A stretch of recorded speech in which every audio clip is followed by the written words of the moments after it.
सदाशिवसमारम्भां शङ्कराचार्यमध्यमाम् अस्मदाचार्यपर्यन्तां वन्दे गुरुपरम्पराम्। हरिः ओं श्रीगुरुभ्यो नमः। हरिः ओं. Today we will have a quick recap or the summary of chapter 6 in Bhagavad Gita. Bird's eye view of chapter 6 we will have it today. The sixth chapter is predominantly dhyana chapter. That is, it is mainly dealing with meditation, dhyanam. In spiritual practices, this meditation is a very important aspect. The meditation or dhyanam in this particular chapter is described as two types of dhyanam. One is upasana dhyanam, the other one is called nididhyasanam. Two meditations are prescribed in this particular chapter. Of the two, it is predominantly nididhyasana adhyayam. We will understand what is this upasana dhyanam and nididhyasanam. Upasana dhyana means it is a meditation which is to be practiced before you acquire the self-knowledge, before you are exposed to Vedantic knowledge or scriptural knowledge about Atma. And this is Saguna Brahma Upasana or Saguna Ishvara Upasana. This is meant for achieving concentration, chitta ekagrata, and to get oneself qualified for jnanam, for jnana yogyata, to get oneself qualified to listen to the Vedanta. Then after this upasana dhyanam, one must undergo Shravanam. This Shravanam, you have to necessarily go to a live guru and expose to his Vedantic teaching consistently for a long time. This guru must be Shrotriya Brahmanishta. He must teach basing on Vedas, not his own ideas. You have to find such a guru who is Shrotriya Brahmanishta and listen to his teaching consistently for a long time. This is called Shastra Adhyayanam, Shravana Yogam. By doing this Vedanta Shravanam for a long time, one acquires the self-knowledge, the Atma Jnanam. Then one has to do mananam. One has to churn the knowledge and resolve the doubts that occur during the Shravana, either by posing questions to Guru or solving among the peer group. Then the third stage in Jnana Yogam is Nididhyasanam. Suppose you enter. Nididhyasanam is another kind of dhyanam, the ultimate meditation, which gives you Brahmanishta. This is done after you acquire Atma Jnanam, after you finish Shravanam and Mananam. In Jnana Yoga, there are three stages: Shravana, Manana, Nididhyasanam. So Shravanam and Mananam stage is over and you enter into Nididhyasanam, the Vedantic meditation. Supposing a person enters Nididhyasanam without Upasana Dhyanam, then he will understand the subject, no doubt, but he cannot reap the benefits of Vedanta. The Vedanta cannot be internalized. Atmajnanam cannot be internalized. One cannot digest the knowledge and cannot achieve the Atmanishta. It is like this. An oil drop in water, the drop will not mix with water. It will just float on the surface of water and maintains that separation.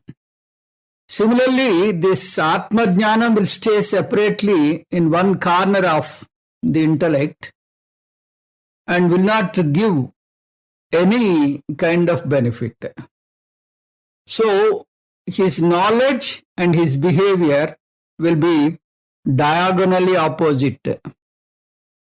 So, this Upasana is a compulsory sadhana. It is a mandate, and if one achieves that ekagrata and jnana yogyata, then very quickly he can achieve the Atmanishta. He can understand the Atmaswarupam and digest, internalize, and live in that knowledge.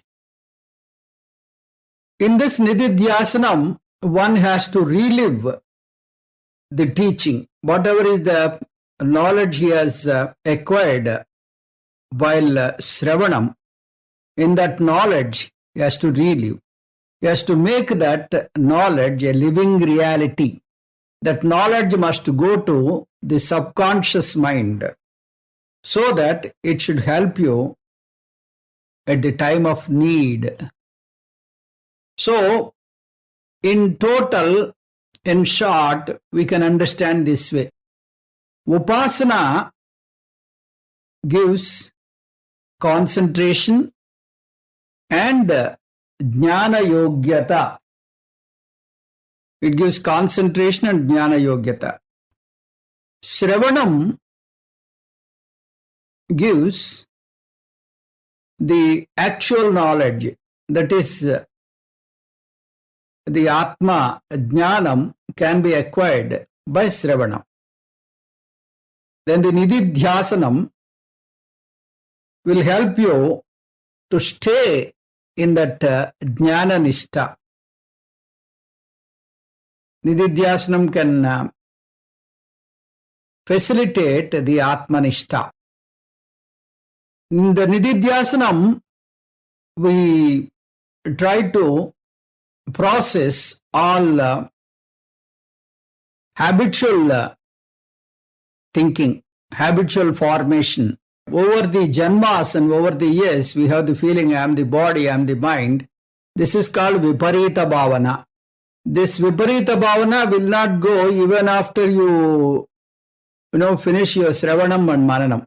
This can be processed only through Nididhyasanam. So, in the 6th chapter, the main emphasis is on Nididhyasanam.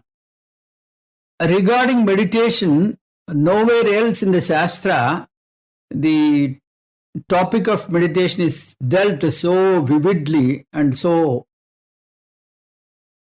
much of detailing is not done.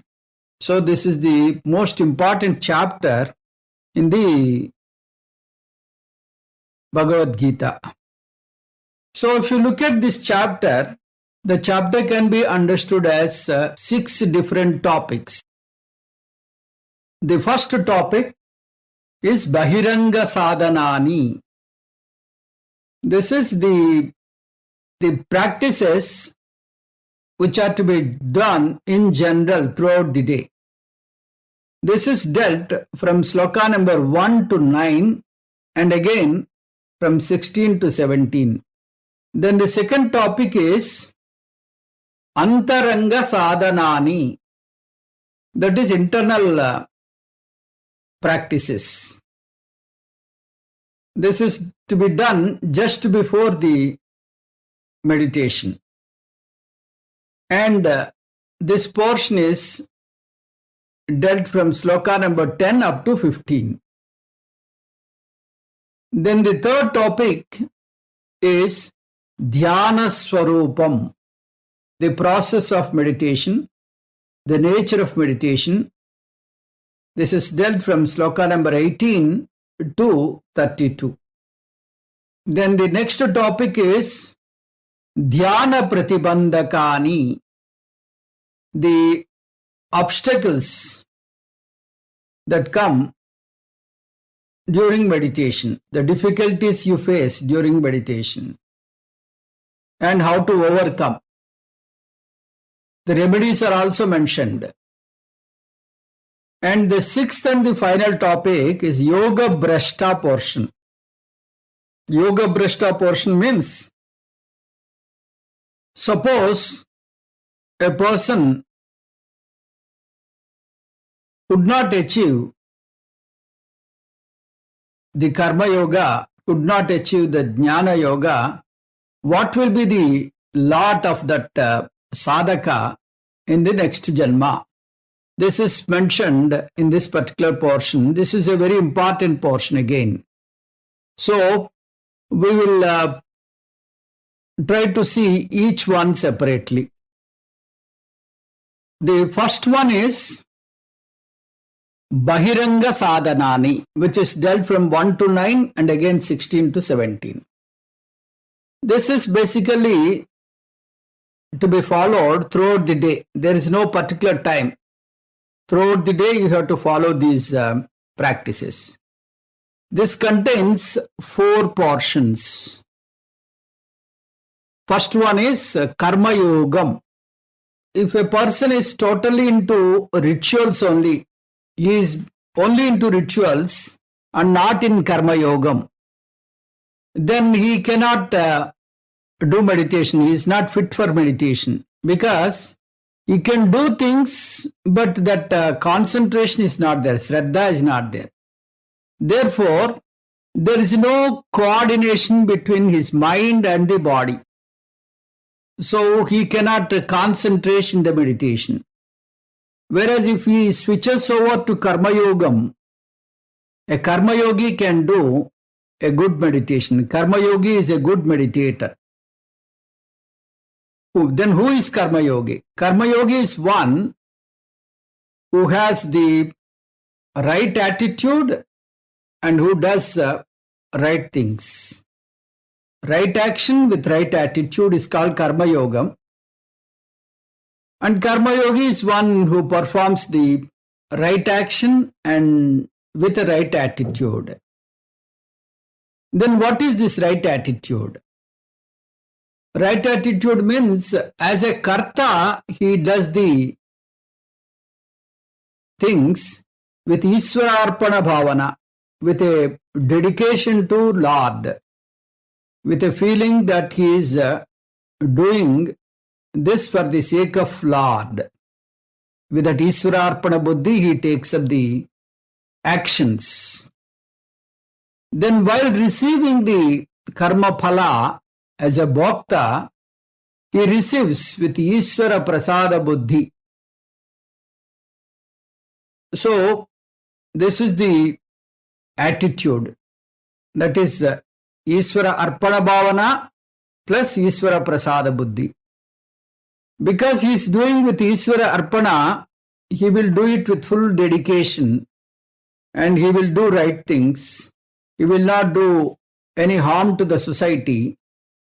And while receiving the karma phala, whether the karma phala is in favor or not, he is always having that reverence because it is the prasadam from Ishvara. That type of attitude he maintains. Then what is the right action? Right action means we have got 3 kinds of actions: tamasic actions, rajasic actions and sattvic actions. He has to perform sattvic actions and panchamahayajnas. This is what we call right action. So, when a karma yogi performs with Ishwararpana Buddhi and receives the karma phala with Ishvara Prasada Buddhi, his mind is always at peace. he is in tranquil mind.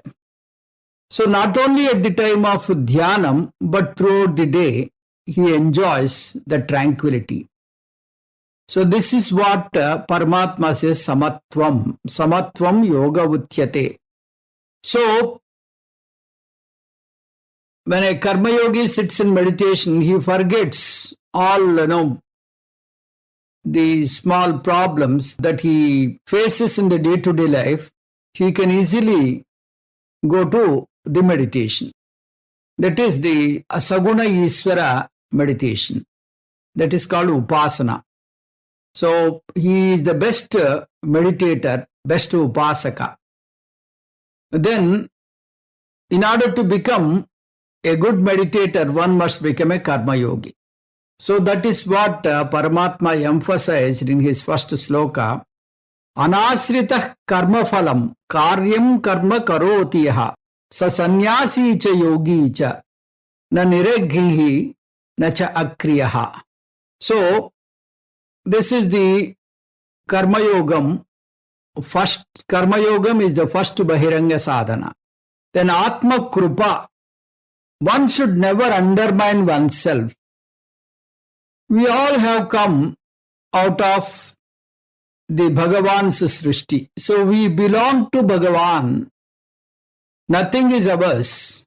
So we need not feel great about our actions here. Some people, they do not do anything, but they say, our great grandfather is a Ghanapati. And this person is not doing even Gayatri mantra. So, one should not be like that. Mata cha Parvati Devi, Pita Devo Maheshwaraha, Bandava Sivabhaktascha, Swadeso Bhuvanatrayam. Sakshat Parvati Devi is your mother, and Maheshwara is your father. All Sivabhaktas are relatives. And all three lokas, Bhuhu, Bhuvaha, Suvaha, that is my Swadesam. Therefore, with that feeling, he is having Ishvara Krupa aplenty. Similarly, Guru Krupa will be there. Shastra Krupa also will be there. But only one thing is lacking. That is Atma Krupa. If this Atma Krupa is not there, that means the readiness is not there, then he is not fit for a spiritual journey. Even for the mundane things, the Atma Krupa is very important, the readiness. I will win, I will be successful. That kind of Atma Krupa must be there. So one must not say everything is destiny, whether I put effort or not, it is all destiny. Like that, they should not, pass on the buck on Vidhi. So, this Vidhi-oriented thinking is not encouraged in Bhagavad Gita. Paramatma clearly says, Uddaret atmanatmanam atmanam avasadayet atmavyah atmano bandhuhu atmaiva ripuratmana. Therefore, you have to uplift yourself. So, you should not say this is my fate. So, it is like a train which goes uphill in places like Ooty. There will be two engines, one at the beginning, one at the end. Both the engines will take the train up the hill. In the same way, a person requires God's grace, prarabdha, and the free will. That is Atma Krupa. Both are required. So, without your effort, nothing can be done. And at the same time, you need God's grace. So, you should always invoke God and have that divine presence. So, this Atma Krupa, the readiness from the sadhaka, is the Bahiranga Sadhana 2, the second one. Then the third one is Atma Niyantrutvam. Supposing you want to use an instrument, you should have total control on the instrument. Otherwise, you cannot use it properly. Sometimes it will be dangerous also. Similarly, Bhagavan has given an instrument called the body. So, along with this body, we have got Jnanendriyas, Karmendriyas, and mind and intellect. So, we have to have control on these four.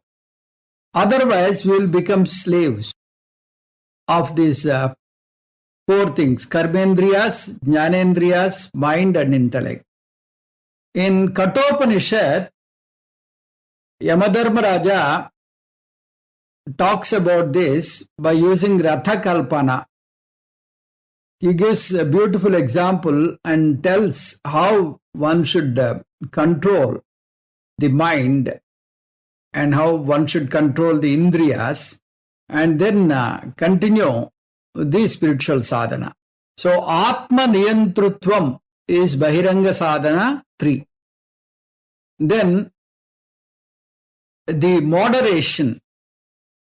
You should not do anything, over. Too much of involvement in anything is bad. Bhagavan has given this external world. So let Indriyas enjoy. If you see a beautiful scene, enjoy it. If you taste a tasty food, enjoy the food. So you can enjoy the world. At the same time, you should have moderation.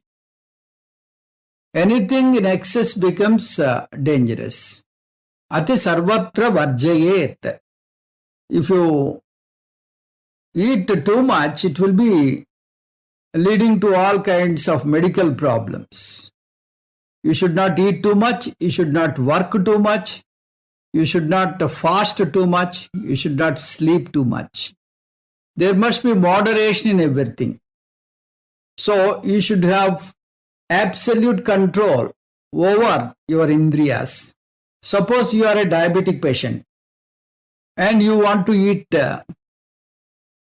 all kinds of sweets. You know what are the consequences. So, one should have the absolute control over the Indriyas. Yuktahara viharasya. Yukta cheshtasya karmasu. Yukta swapnavabodhasya. Yogo bhavati dukkha. Yukta ahara viharasya. In aharam and viharam, one should be moderate. Yukta cheshtasya karmasu. In doing work also, one should be moderate. One should give sufficient rest to the body. Like alcoholic, these people are called workaholics. One should not be workaholic. Yukta swapna avabodhasya. So one should have enough sleep, and one should not, be awake too many hours. Such a person who is moderate is the yogi. Dukkha. Dukkha means he is free from all kinds of worries and all kinds of the mental problems. Then we talk about the antaranga sadhanani.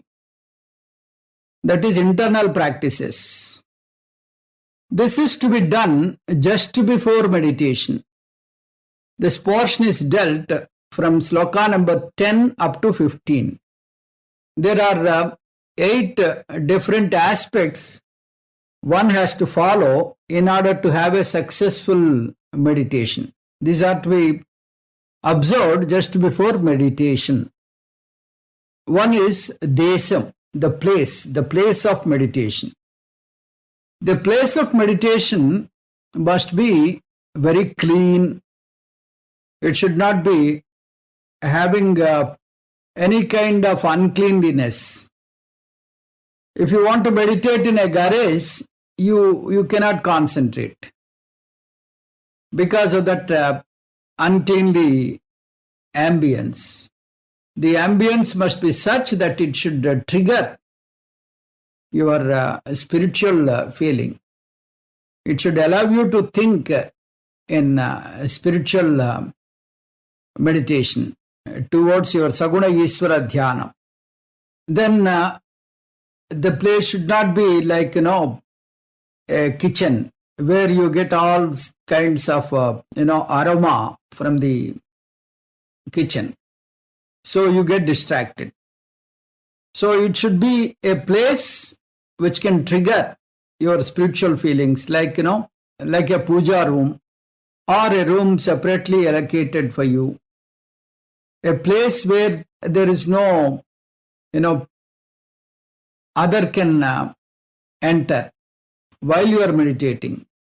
So you should be having a solitary place. And you have to do meditation alone, not with a group. If you do it with a group, it will end up with chatting rather than a meditation. So the place is very important.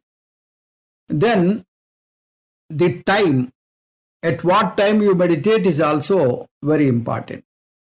The time means if you do meditation at the Brahmi Muhurtam, at the early hours, it is the best time, because that is the time your mind will be sattvic. The moment you are into your work, your mind will be rajasic. So that is not the proper mind for meditation. Or after your work, when you retire from the work and come home and take rest, and after taking sufficient rest, you can do your meditation. So that way, you have to choose the time. You have to choose such a time where your mind is sattvic. The third one is asanam. Asana means the seat. One should not sit directly on the floor. One should sit down, preferably. If one cannot sit down, he can sit on a chair also. But according to Shastram, one should sit down on the floor. Then have some asanam. The asanam should not be too low, nor too high. It should not be too soft, nor too hard. You should arrange your own asanam. And that asanam should be exclusively for you. It should not be shared by others. Like, you don't share your toothbrush. Fourth one is Sharira Sthiti. So you must stay without any movement, without tilting, without, having any kind of movement in the body. You have to sit in the meditation. So for this, your feet must provide sufficient base. So as far as possible, have this Padmasana and keep your leg wide enough so that you can maintain the balance. Then your body, your neck and your head all must be one straight line. And you should not be stiff. You should relax and maintain the posture. So this is about the body posture.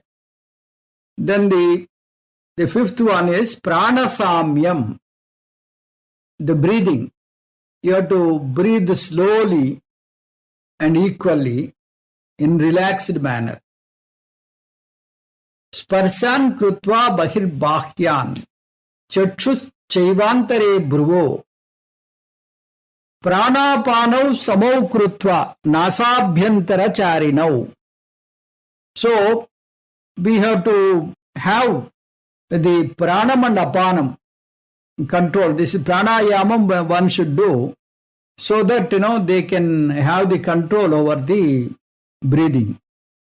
Then there is a kind of relation between mind, between thoughts and the breathing.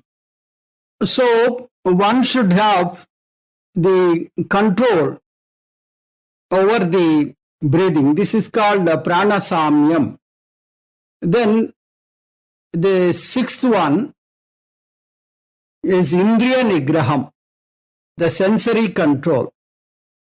So indriyas have got a tremendous influence on mind. They can really influence the mind. So even if you are hearing the song from the neighboring TV, then your mind is distracted. So the indriyas are the gateways for distraction. So one should have the absolute control on indriyas. One should keep the eyes half closed, ardhanimirita netram. With that, he can have, the main sensory organ is the eye. If you keep the eye open, then your mind is distracted by the things outside. So you should not open fully nor close fully. If you close fully, you get into sleep. So with half closed eyes, you can do meditation. Then mano nigraham, the control of the mind. This is a very important aspect because the mind hovers all over the world. So it wavers and vacillates. So Paramatma gave a number of techniques how to achieve this sensory control and the mind control. Then the eighth one and the final one is the buddhi nischayam. Buddhi nischayam means you should have a thorough understanding that the dhyana will help you for your spiritual growth. Nowadays, people think that this is a time waste process because they want to count money every minute, the money they earn. So time is money. That is the motto in the day-to-day affairs. For such people, even meditation is a kind of wasteful exercise. So you should understand that this meditation gives you a lot of benefits. It will give you concentration in your day-to-day work also. So you should sit in the meditation with a thorough understanding. This will give you a great benefit. So with this eightfold antaranga sadhanas, one must perform the meditation. What are these eightfold antaranga sadhanani? Desam, kalam, asanam, sarira sthiti, pranasamyam, indriya nigraham, mano nigraham, buddhi nischayam. These are the eightfold sadhanas you have to do before meditation. Then the third topic in this chapter is dhyana swarupam. How to do the meditation. This is dealt from 18th to 28. So, in this dhyana swarupam, one should keep the mind in the dhyana vastu. It is not making the mind blank. It is not manonasanam. One should give a direction to the mind so that one can think in the direction one wants. So one should direct the mind towards the Atma. During Sravanam, the sadhaka understood what is Atma, Atma Swarupam. So Atma is Nityam, Satyam, Ekam, Sarvagatam, Asangam, Akarta, Abhokta. Like this, he understood the Atma in various ways. So during meditation, he should concentrate on these aspects and try to stay in that Atmanishta. That is the focus on that Atma. Then this is done in 3 stages. One is Dharana, Dhyanam and Samadhi. Dharana means you have to choose a particular thing and focus on that. Here the object to be selected is Atma. So on Atma, you have to focus your mind.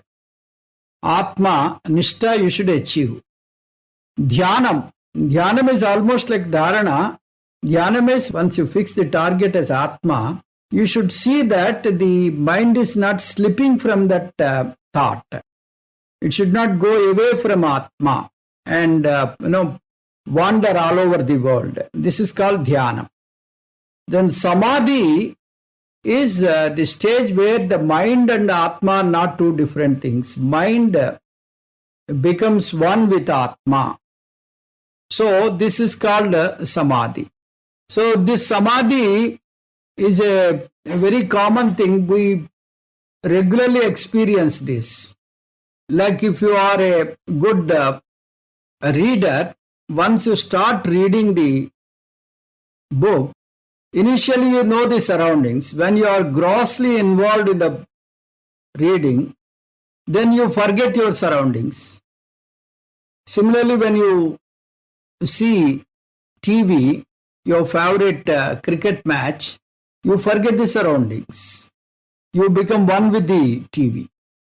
This is what we call Samadhi state. So Samadhi state is not new to anyone. So in the same way, one must achieve the Samadhi stage.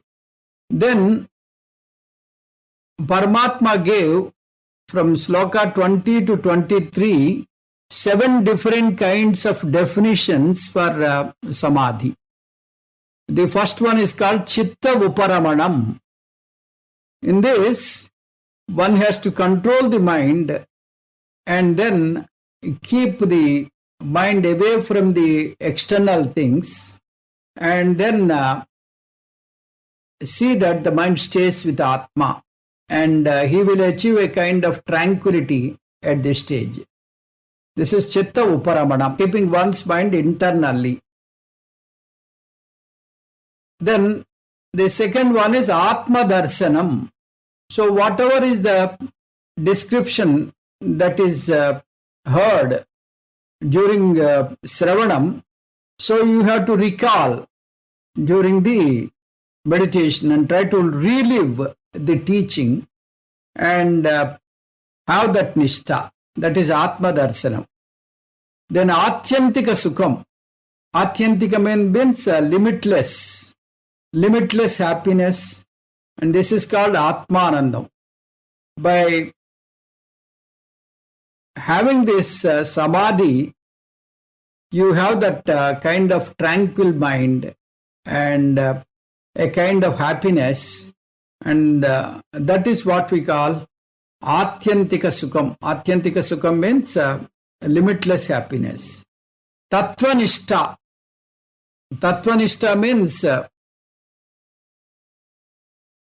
one should stay with Atma and should not move here and there, should not allow the mind to slip from there. Then Atyantika Labham. So, when the person stays in that Nishtha, he understands that he is Purnaha, Aham Purnaha Asmi. Then he will not have any kind of inadequacy in the life. He will not feel any kind of insufficiency or inadequacy in the life. Atyantika Dukkha Nivrutti. When a person is deriving lot of happiness in the Nididhyasanam, then he will not have any kind of sorrow because of the local problems. Dukkha Samyoga Vyogam. Earlier he is attached with Dukkham, now he is detached with that Dukkham. Then the fourth topic is Dhyana Phalam. What are the benefits of the Nididhyasana? This is dealt from sloka number 29 up to 32. So here, whenever we say Dhyanam, we should understand it is Nididhyasana. One great advantage is Sarvatra Samadarsanam. One gets himself elevated beyond ragam and dvesham. Then samatvam means one who has got equality and equanimity. And he will have the absolute anandam during this stage. This is called Jivan Mukti. During the stage of Nididhyasnam, there will be a sea change in the meditator, in his way of looking at the world, in his way of dealing the things outside, in his way of looking at himself. There will be a sea difference. Because of this, he will not have ragam or dvesham on anitra. He will always have sarvatra samadarsana. For example, he loves coffee too much. Earlier, he could not stay without coffee. Now, if there is a situation where there is no coffee, he will not have that kind of wavering and that kind of uneasiness. Then the fifth topic is dhyana pratibandhakani and pariharakani. Dhyana pratibandhakas means what are all the obstacles that you come across during dhyana and how to overcome. There are 4 kinds of obstacles which we have discussed in the regular class, but Krishna Paramatma did not deal with all 4 pratibandhakas. He dealt with only one obstacle called vitshepam, because that was the difficulty Arjuna was facing. So he asked how to overcome this vitshepa, and Paramatma gave a beautiful solution. That solution is called abhyasam and vairagyam.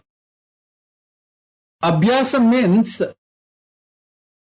the sadhana, if you do regularly,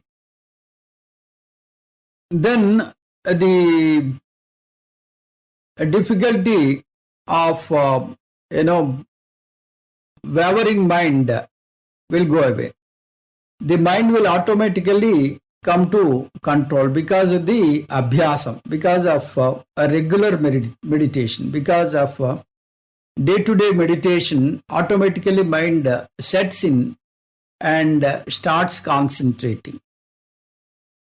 Then vairagyam, if you are consciously put an effort to see that you do not become a slave of ragam and dvesham, this will be the first enemies for meditation. So if you have a control on this, then you can do your meditation quickly. So the greatest thing is when you start closing your eyes, you get all kinds of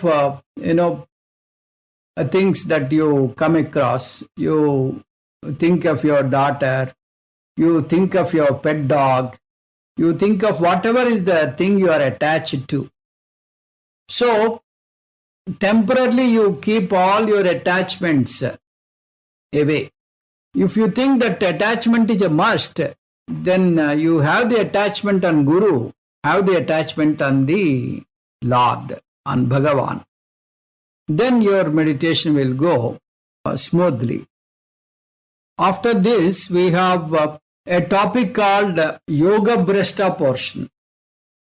Arjuna became pessimistic after having this elaborate discussion. Also, he was not comfortable. He said, okay, whatever you said is quite nice, but I feel this is not my cup of tea, because I cannot achieve this in this janma.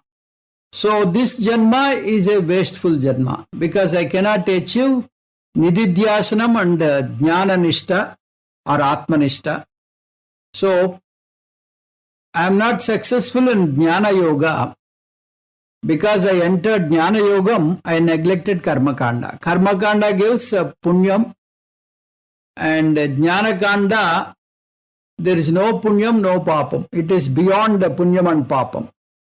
So, that way, I am the loser of both. So, such a loser, such a failure candidate is called yoga brashta in Shastram. So, I become yoga brashta. If I become yoga brashta, what will be my fate in the coming janmas? Will I go to Naraka? That was the question posed by Arjuna. Then Paramatma said, you don't go to Narakam. You will go to higher realms of heaven and enjoy the comforts there. After the completion of your prarabdha there, you will come back to the earth and take birth in a rich and Vedic cultured family. This is one possibility. Or you will take birth in a poor and yogis family. These are the two possibilities. Of the two possibilities, Paramatma felt that the second option is a better option, because in the second option you don't have the temptations of money. In the first option, money is there plenty, so there is a possibility that he may lose the track. Whereas the second possibility is he is surrounded by all yogis and their priority is Atmanishta, and Guru is readily available in the home, so he can quickly connect with the previous vasanas, with the previous knowledge, and continue and achieve the moksham here and now. So this is what Paramatma explained, and the last two slokas, Upasamhara slokas, that is 46 and 47. In this, Paramatma glorified the Nididhyasana yogi. Nididhyasana yogi is the greatest person according to Paramatma, because there are 5 kind of sadhanas. One is Karma Yogam, second is Upasana Yogam, third is Sravana Yogam, fourth is Manana Yogam, fifth is Nididhyasana Yogam. Once you start Nididhyasana Yogam, the Jivan Mukti and Videha Mukti are almost, they are granted. So, the Nididhyasana Yogi is in the highest platform, so sooner or later he will achieve that he will become Jivan Mukta soon and Videha Mukta after the fall of the body. Whereas if you take Karma Yogi has to go to Upasana Yogam and Sravana Yogam, Manana Yogam, and then Nididhyasana Yogam. Whereas Upasana Yogi has to, surpass 2 stages, Sravanam and Mananam. Sravana Yogi has to surpass Manana stage. So that way, among the 5, that is Karma Yogi, Upasana Yogi, Sravana Yogi, Manana Yogi, Nididhyasana Yogi. Nididhyasana Yogi stands the best, and he is the real achiever. That's what the Paramatma establishes and glorifies the Nididhyasana Yogi, and then concludes this chapter. Om Tat Sat Sarvam Sri Krishna Arpanamastu. Om Purnamada Purnamidam Purnat Purnamudachyate Purnasya Purnamadaya Purnamevavasishyate. Om Shanti Shanti Shanti. Harihi Om Sri Gurubhyo Namaha. Harihi Om